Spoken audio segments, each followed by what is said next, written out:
Understanding, Stag Night, and Jump, a guide to English phrases.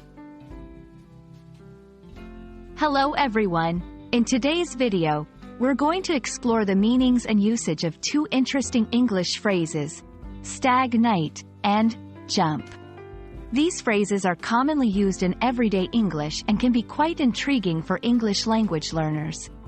So, let's dive in and understand what they really mean and how you can use them effectively in your conversations.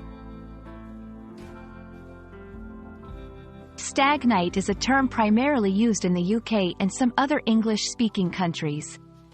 It refers to a bachelor party, a celebration held for a man shortly before he gets married, typically attended by his male friends only.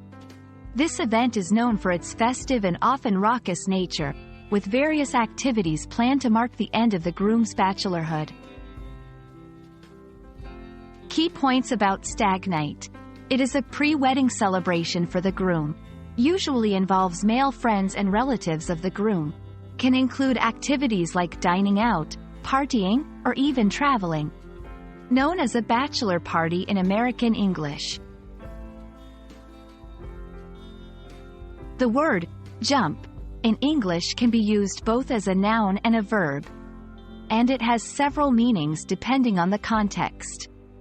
As a verb, it means to push oneself off a surface and into the air by using the muscles in one's legs and feet.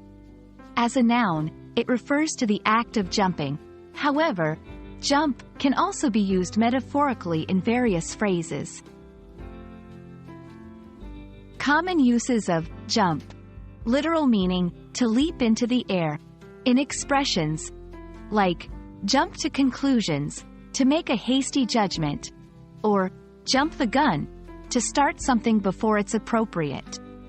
In idiomatic phrases, such as jump for joy, expressing happiness, or jump the queue, to unfairly go ahead of others who are waiting.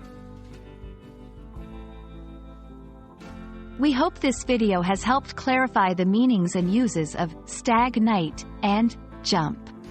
These phrases are great examples of how colorful and varied the English language can be. Whether you're planning a stag night or jumping for joy, you're now equipped to use these phrases confidently in your English conversations. Thanks for watching, and keep practicing your English skills.